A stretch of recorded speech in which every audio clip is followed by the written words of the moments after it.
Good afternoon, everyone. Certainly people were attending during the session itself, so I think it's good to start, as we do have time until 1 o'clock, and we do have a strict agenda for this IDnext lunch break. So I shared my presentation, if everyone can see. And well, first, before I'm going to introduce our speaker of this day today, IDnext lunch break session. For those who doesn't know IDnext yet, IDnext platform has been founded almost more than 10 years ago, or 11 years ago even, and the main goal is really about sharing knowledge. And this is really about all kinds of topics that are related to digital identity. And at the time, we thought there was really a need for a platform to bring professionals, experts together in order to share knowledge and experience in the world of digital identity. Well, there are several ways to share knowledge, and one way is to do webinars, lunch breaks like this, as we are a little bit obliged in order to do virtual events. We choose for the last half year to do also IDnext lunch break. So during the day, at the time when you are eating a sandwich, we do have one guest who's going to share an interesting content about a specific topic.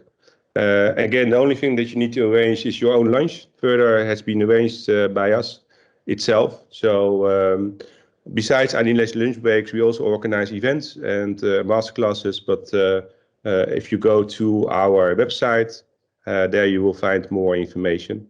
Again, I would like to emphasize that we are an open, independent platform. So we do support all kinds of innovative approaches. And main thing is also about creating awareness about digital identity. Like our slogan, we sow, promote, insight, and share. That's I think, our main slogan for IDnext.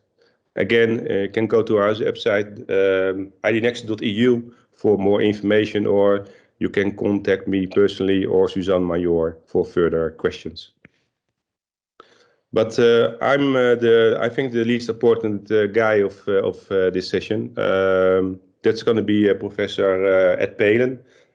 He's going to give a presentation about how important to restrict to a legal perspective. We do have a different format like previous lunch breaks, because Ed is going to give us a presentation regarding this specific topic.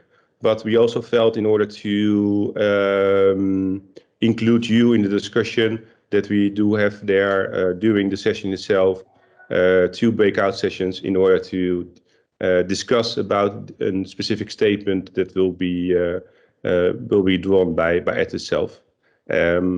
After the breakout sessions, so the discussions in the breakout sessions, we will come together again here in order to discuss the outcome of those sessions. So we do have a strict schedule, but certainly I'm looking forward to this presentation. In short, introduction of Ed. He's professor in content marketing at the University of Amsterdam, and also academic director of the University of Amsterdam Academy. And with a background in CRM, he has been dealing with privacy issues since many years. And also last year, he composed the book, Privacy in Broader Perspective, highlighting privacy from both ethical, technical, economic, and also legal angle. Further, he's involved with the privacy masterclass of the University of Amsterdam Academy and the Berghouser Point. So during the lunch session, he will discuss the deeper meaning of privacy for human beings, the way people manage their online identity, control the way they share data, and the privacy risk exposed to that. So, and what this might or might not ask of organizations having a legal or moral responsibility to safeguard private persons' privacy. So I would like to give the stage to Ed. Thanks for the introduction. It was quite complete, and yeah, I'd like to discuss this topic with you. Privacy, too important to restrict to a legal perspective. And it's open. If you have questions, feel free to step in, because what I'd like to discuss with you is, first of all, the history and meaning of privacy, and of course everybody always says we know what privacy is, but if you really dive deep into it, you really start to understand what the value it represents for human beings. And in the meantime, topic number 2, how do we deal with our privacy as human beings, particularly as consumers?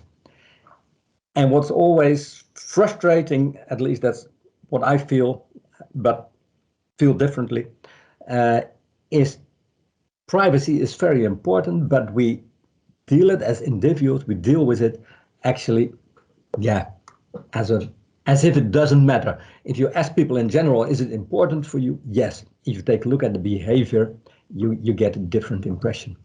And then finally, and that's for the discussion in the breakout rooms, how should we manage the personal data in a digital landscape? How are we going to deal with it?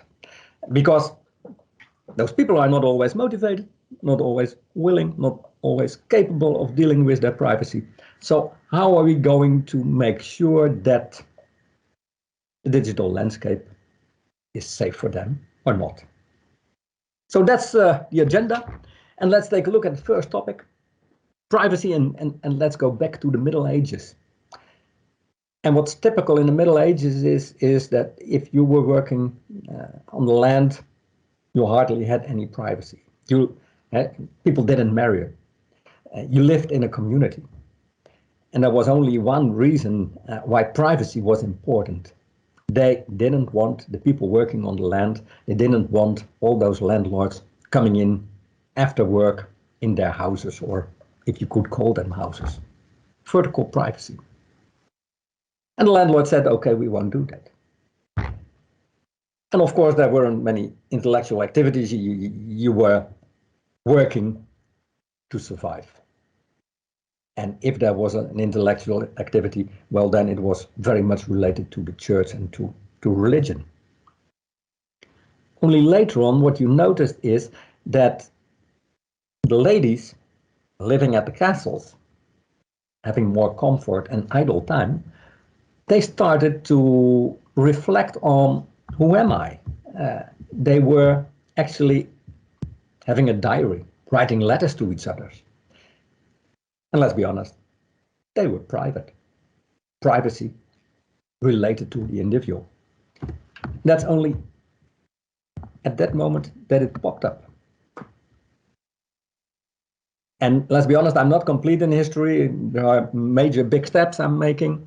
But if we go to the Renaissance and the rise of the republics, you get a different setting. The landlords were losing their position. And in that period, privacy became a fundamental right, not only of the rich ladies, but of everybody, a fundamental right of everybody. And that was also the period, or several years later, decades later, that newspapers popped up. And that was the first time that actually people's personal stories, their privacy, became something that you could make money with. Especially the kings and the celebrities, telling the stories in the newspapers about them. Hey, that was something that really a lot of people are interested in, and you could make money with it. And that was another risk for people's privacy. So what you noticed is in this period, besides vertical privacy, there was also the horizontal privacy.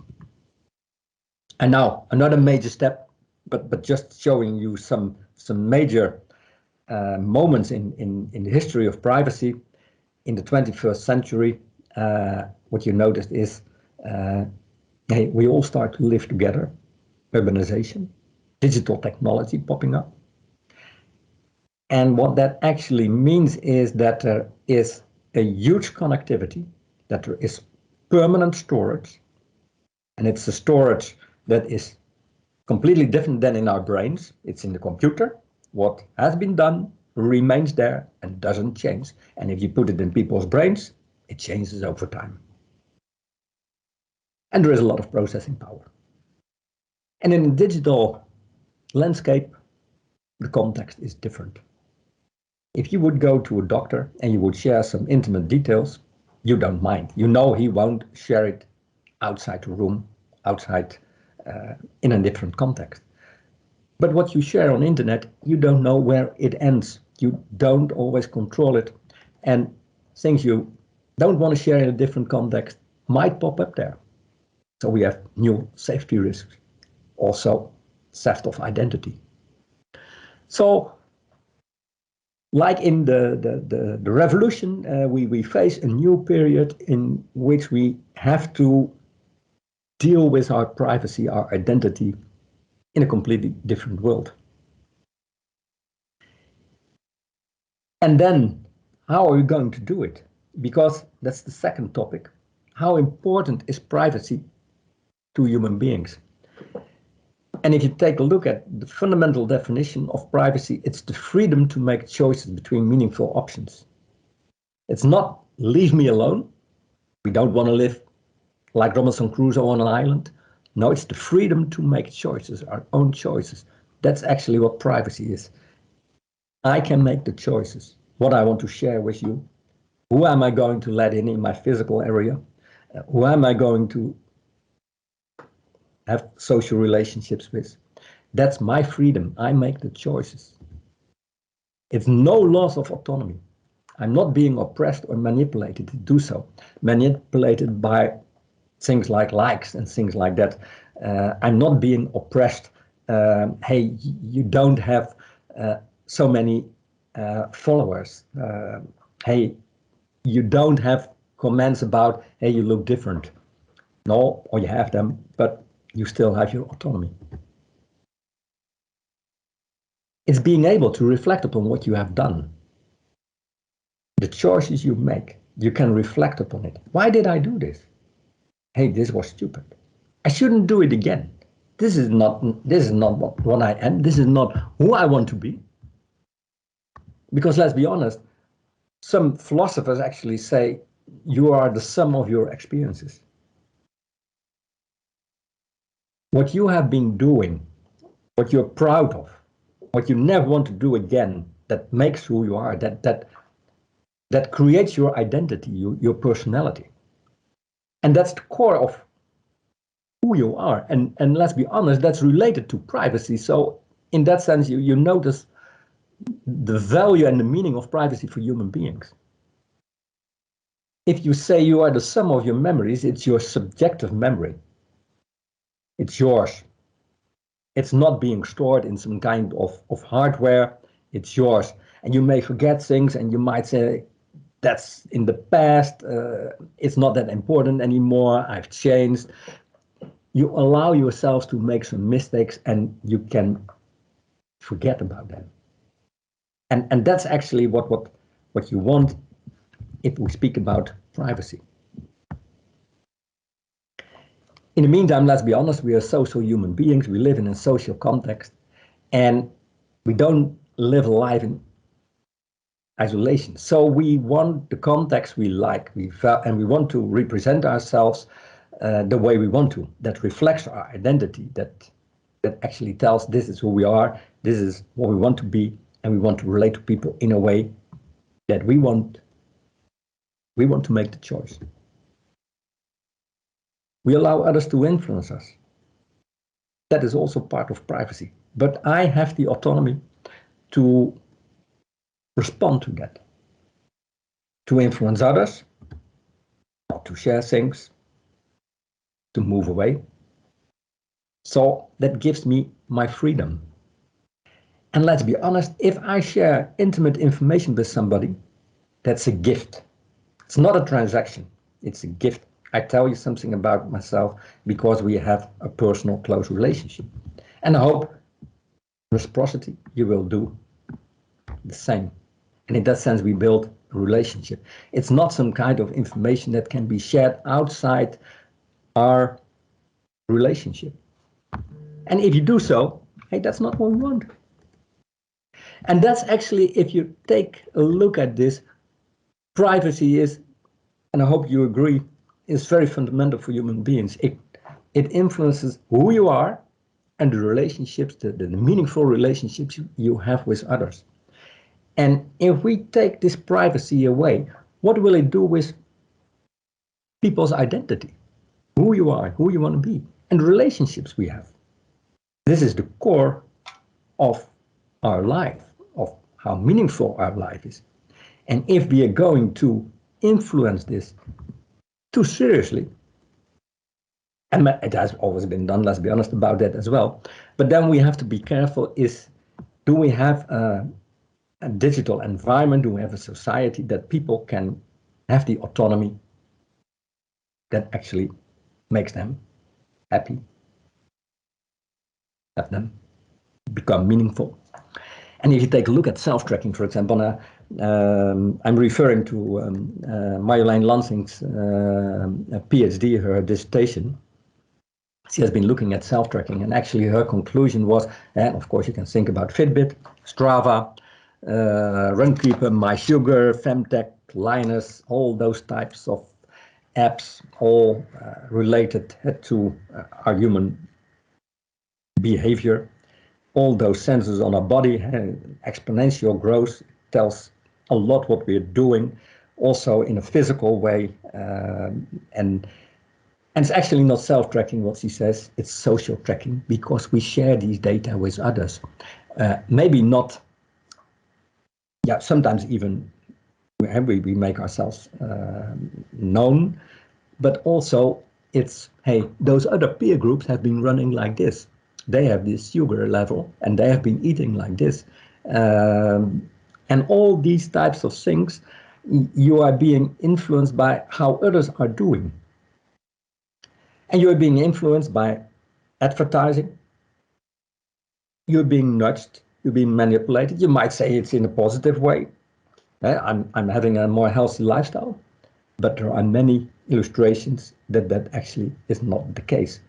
And actually, some of very personal data have been sold also to other companies. So, hey, what are we doing in our society with all those personal data? They are being shared with others, and we are not aware of it. If you ask them, it's a non-explicit transaction. You share your personal data. You pay with your personal data, and therefore you get a free Runkeeper and things like that. But in the meantime, you are being nudged, you are being manipulated, you get advertising, you get all types of things. And this influences maybe who you are, what you will be doing, and what your relationships are. So this is about the value of privacy. I think everybody agrees, but it's a good context I thought to share with you as a start. And then if you take a look at how we deal with privacy, then the privacy calculus theory is a very well-known one. And it's also at the fundament of the law of the GDPR. It actually assumes that people make a trade-off between the benefits and the cost of giving up your privacy, of sharing personal data with others. But we are not doing that in a very analytical way. We are not motivated, but also we are biased and we have some heuristics. We make simple decisions. And almost in every situation, hey, giving up privacy doesn't cost a lot. The benefits are very interesting. Giving up privacy, hey, I might run a risk, but it's intangible and it's far away, it's abstract. But in the meantime, the benefit of sharing my data, most of the times in commercial settings, semi-commercial settings, is, hey, I get a direct, concrete benefit. So you know what I will do. Even when I say my general attitude, I'm concerned about my privacy. And if you ask them about, what do you know about what all those online companies are doing with your data? And this is only one, I can share many with you, but actually if you really ask people what is WhatsApp allowed to do with your personal data, then actually you noticed in this chart, it's studied by Verena Wotrich, that in all cases we don't know it. The majority of the people don't know it. So hey, how capable, how motivated is a human being to manage his own personal data, his identity in a digital landscape? Is the law going to protect them? No, because they expect you to be knowledgeable, motivated, and actually what you notice here is we are, but many people are not. So what will be the solution? And this is where you come in, and I'm nice on time. And thanks to Inge, she came up with 2 options. How can we manage your ID and your personal data online? Should you do it yourself, or should there be some kind of institution that will manage it? And instead of an institution, I'd like to go back to John Hagel III. Already in 1999, in the middle of the e-commerce period, he said what we need is a trusted third party who is going to manage individuals' personal data. A trusted third party, and sometimes we said, yeah, and I don't know if that's still the case, but in 1999, everybody said, yeah, that is a company like ABB, the Dutch AAA. We trust them. They can deal with our data. They will actually represent us. So we don't have to do it ourselves. We are not motivated, we're not capable. And they are really focusing on value creation for us. So they help us to get the best purchases, and maybe it's in a commercial setting, maybe not in a personal setting, but they help us to get the best bargains, the best suppliers. And that trusted third party that adopts our norms and values and rules, because it's really, yeah, they represent us. And it's in line with the law. Is that option clear to everybody? Because in the meantime, or in a few moments, we are going to split up in 2 groups, or maybe even 4 groups, and we ask 2 groups to focus on option 1 and to formulate a pitch to actually, hey, I'm going to plead, this is the best way to deal with our identity and personal data online.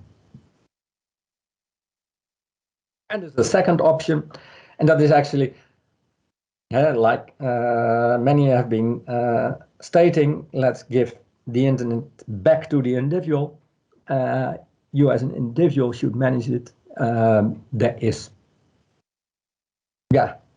There are already several solutions, and one of the oldest key, some might say, hey, it started with really ideology, but maybe somehow they ran out of money and now they're maybe a little bit more commercial. I'm not saying it's good or bad. You might also take a look at Sluice. There are many, but then you might actually say, hey, there is no one standard, that's complicated. And actually, if we give it back to the individual with these types of solutions, there's a lot of data loss for companies. So are they willing to cooperate? And because they don't know anymore who the individual is, they get control over their data. So is that a nice option? Should we actually promote this one? So those are the 2 options I'd like to present to you. We noticed how important privacy is for you. We noticed how individuals deal with their privacy. So we need maybe some kind of new way to manage our data with a trusted third party, might be a government institution as well. Or let's give the internet back to the individual. I hear no questions. So then I'm going to ask you We're going to form. With how many people are we? I can't see that. And it creates 4 different groups. Yeah. Then we have 4 groups. And if you have an uneven number, please discuss the trusted party option. If you have an even number, please discuss the individual option. Where do I find my number? Will be on of your screen. Yeah. Sorry, again? It will be Okay. visible in your screen. All right, thanks. We have 10 minutes, and afterwards I hope one spokesperson of one of the 2 groups will pitch their solution to each other, and we still have some time for a discussion to wrap it up. Okay. I will open the different groups then. Okay, so these were really tight 10 minutes, I think. So Yeah. Lunches are too short. We need French lunches. yeah. So still, I think, like in our group, we do have the debate there. So I hope we can, well, let's say, start in the discussion with the 4 groups and summarize what has been discussed. I certainly acknowledge that maybe it was a little bit too short, but I think some important things were spoken. So I'm not sure if the groups had a number, but yeah, the breakout rooms did have one. I hope you noticed it all. Yeah. So who's going to do it from breakout room number 1? I think then who's going to do the pitch? Volunteers? Well, Yeah. me then. Go ahead. I'm always the volunteer with the first name starting with an A. Yeah. No, I think we interpreted our mission as to motivate why we would like a third party to handle our privacy issues. I think we came to a third option, which was not really part of the I presentation. was already hoping that would be. Yeah. We do not want to rely on a third party to administer our privacy. Because in the long run, for example, that can be changing because of geopolitical structures, all kinds of Chinese images that come to mind. And we also concluded that the current parties that, like the AP, are reactive parties. They are not capable, either by resource limitations or by budget, to manage this upfront. So we would suggest a party that can govern the consent in which we handle our privacy ourselves, but we get a uniform presentation of what we agree with. At the moment, WhatsApp, for example, LinkedIn and Facebook all provide you with different forms where you can check the boxes. About 3 to 4 times a year, they change the policies, in which case you only have to tick one box and you are completely unaware of what changed with regard to the initial consent. There should be a party governing that process and making sure that consumers get a uniform presentation what they consent. That's about the outcome of option number 3. Anybody something to add? Yeah, I think it's also about like making the consent truly freely given. So killing the dark patterns as we see them now, well, basically on a daily basis, and probably we already pushed accept for at least one website today without reading what we all accept. So that's no free consent, of course. Yeah, and Yes, what agree. type of organization you're looking for? Who's picking up this initiative? Who can be really, yeah. There is none at the moment, I think, because in Western Europe and the Netherlands and the United States, even per state, policies and privacy regulations differ too much. But we should start somewhere, so it could be something in the European Union or in the Netherlands to start with. Yeah.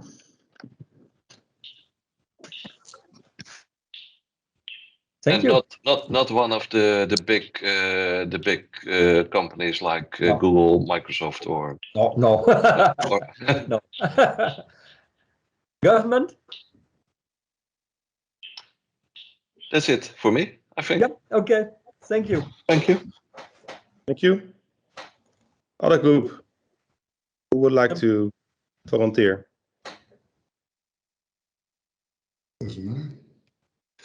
Okay. Jurjen? Yeah. Yes, Go ahead. I'm happy to discuss a little bit what we discussed in our group. So we were pro trusted third party. The analysis that we came up with is that privacy, and especially knowing what is happening with the data that you have provided, with consent or just through your behavior, just being in the digital landscape, also generates data about you.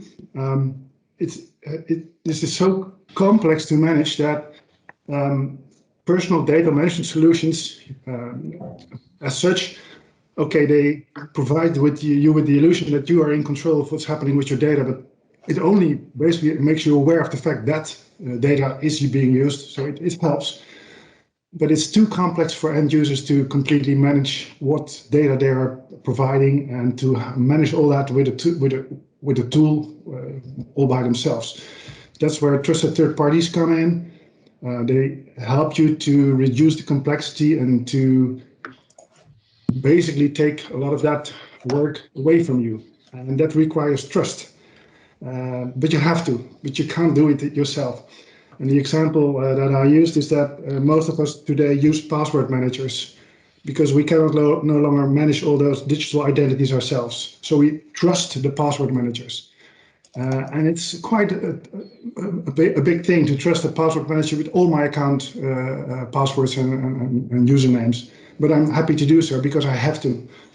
So the trusted third party will not be just one simple entity, for instance, like a Google or what. It will be a number of trusted parties that will assist you. What I like to call the virtual guardian angels that help me to prevent me from making mistakes or doing stupid things. So in the end, what we came up with is that the personal data management solutions will be accompanied by trusted third parties that will allow those tools, those wallets, to become smarter and to help you from doing stupid things with that. So I like the challenge to be pro trusted third party versus being a pro end user in control a lot, because in our opinion, I should say, because I think we agree on this, they will come together. They have to be combined because it's too complex, at least for most people. So that's basically our analysis. And if you ask about, okay, who has to provide trust, I would like to refer to the EU legislation, which was announced in June this year, including the development of a so-called identity wallet for all EU citizens. So that's a very important step in coming up with a building block to manage identities. And the trust that has to be provided in this has to come from the governments, from the member states. So it's quite an interesting time to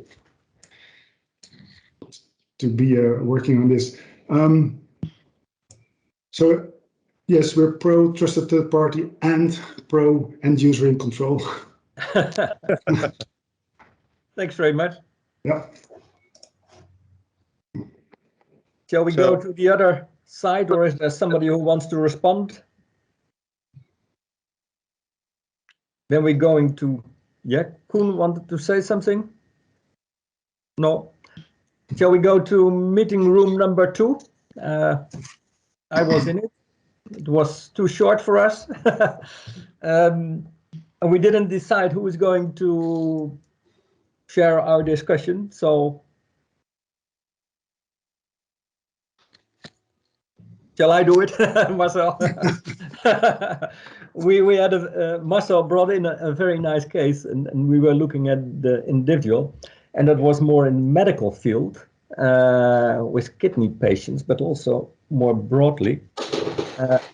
How can you actually have people on an app, and correct me if I say it wrong, having their own data, but also deciding about with whom are you going to share these data? And actually, it's in the starting phase, and we also had a very nice solution in the logistics area, and we combined some of the experiences. And one of the things we said is, first of all, you need a purpose and a goal. It has to be in line, and make sure that if you provide data, that you know what they're going to be used for. Combine it with an engaging customer journey.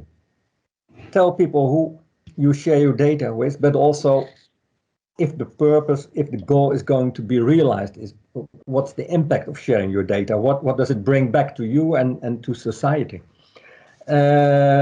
We also came to the conclusion that it is easy to start a pilot, but really difficult to create mass, but also that all those solutions will probably be related to a specific purpose, a specific goal, domain.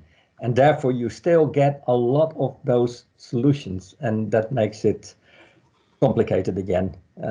And we didn't find a solution for that yet. That's the summary of our discussion, I think. Yes, I think that sharing your data through a central point, either a trusted third party or otherwise, can be okay, but after you've shared your data with a party, after that, you are not in control anymore. Yeah. So how you're going to do that? And even over time, it can be that it is more sensitive than you think, because you have shared over time more parts. Yeah, and that's what I forgot in our discussion is we also had the zero-based solution. Zero knowledge. Yeah. So you can still be anonymous, but still with some simple questions you can check the identity. Is it the right person? Yeah. So that was also what we discussed. Yeah.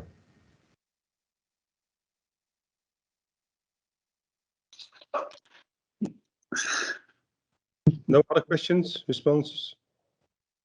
No, I would be interested in having some more knowledge about this. I explained that we built a medical app which gets data out of the systems of the general practitioner and the hospital, and it comes to your smartphone. And then we want to put up an expert system. So that means that we want to get your data to our cloud. And therefore, of course, we are NEN 7510 certified, so that's not a big problem.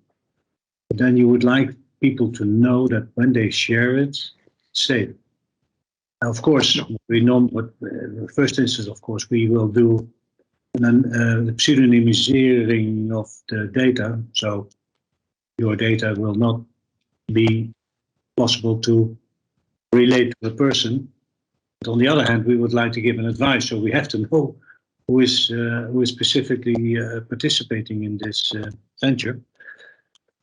But like I said, for me, it's very important to have people that they use, and therefore I'm a little bit happy with the remarks of Jurgen that the European Union is developing the identity wallet. Maybe that might be one of a TTP which can be used on a general basis. I would like to experiment with that, because that's, I think, at the moment the only reasonable solution, practical solution. Yeah, and I can also foresee that the translation between the information needed for a specific purpose can be done through that wallet.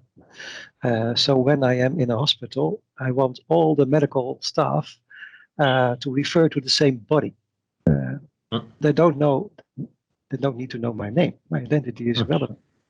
They have to diagnose and repair my body. So everybody is allowed to see all medical investigation results, and that's not a problem. But the insurance company want to know it's me because they want to pay the insurance. But that's of no concern to the doctor. They will get paid through an anonymous entity, but they can relate it to the body. And to all the actions they have done. So that might be an interesting solution, Marcel.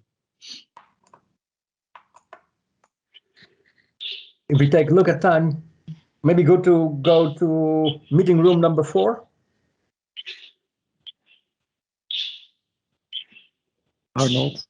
Arnold is gone. No, I was still present. still having present. Okay. But you were in the group as well, and Harold. Okay. Yeah, the final group we had the solution as well of managing your own identity, doing it yourself. I think quite in line with some of the remarks that have already been made. But important things, I think, actually 2 things, perhaps.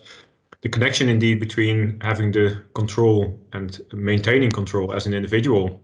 Once you have the direct connection yourself, it's probably more control than via a trusted third party who will probably base ideas or choices they make for you based on sort of a profile or risk attitude sensor you are giving them. But another aspect was, and it's been mentioned indirectly as well, I guess, what you exactly want to manage. And is it indeed the management, managing your identity, your ID online? And many of the solutions really focus on consent management. Can you provide consent for a specific purpose? Can you revoke consent, etc.? But really having control over your identity is a much broader scope.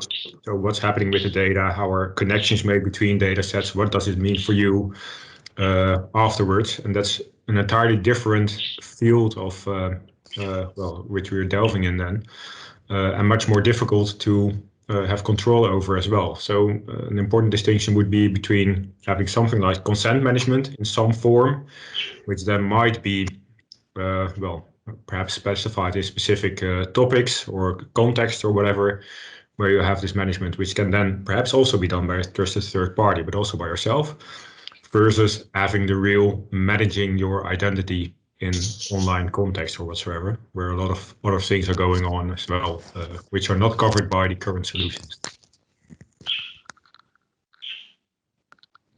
Thank you. Any final remarks? I think exchanging information in the intimacy you were referring to earlier on, within that context it is valid, and outside that context it can't be used. Even if you steal it, it will point to nothing. So that's one of the requirements, I think, on such a solution. Yeah. And what you notice is in our discussions of the 2 solutions, it's always a trade-off between convenience, trust, and actually control. And they're a little bit a paradox. And maybe the solution is, how can we make it simple and still give people control? And let's do that by an organization or by an individual that's being trusted. And I think we have a very nice challenge. Yeah, that will be. Yeah, and also think about the data minimization. So we always exchange way too much information. Yeah. And still what you notice is most times simple models are the best predictors. Yeah. Exactly. Yeah. Thank you very much. I enjoyed the discussion. I hope you too. I learned from it. That was also my purpose. And thank you for giving me the opportunity to share all these ideas with you. Yeah, so thank you, Ed, for your presentation and also your participation. Also to the other people for attending this IDnext lunch break. So thanks again. I think well, the format worked well. Still maybe some things to improve, but I think it's good to have these kind of formats where we are able to have a discussion about a specific topic instead of only having a presentation. So I think that really worked well. So this is the last lunch break of this year. We certainly go forward with lunch breaks next year. Feel free to approach me if you think you have an interesting topic for lunch break for next year. Only thing that I can say is, again, we're going to the end of the year, so already up front, I wish you a really good holidays and good end of year. And also, maybe more important, keep safe, be well, also for you and your family. And well, looking forward to meeting you next year. I certainly hope not only in the virtual event, but in the physical event. That because then we can have more discussion in a more dynamic way, I think. But well, still glad that we have these kind of lunch breaks to meet each other and help each other sharing knowledge and experience. So thank you again, and looking forward to see you next year. Thank you. Thank you. Bye-bye. Bye. Thank you. Bye bye. Well, thanks.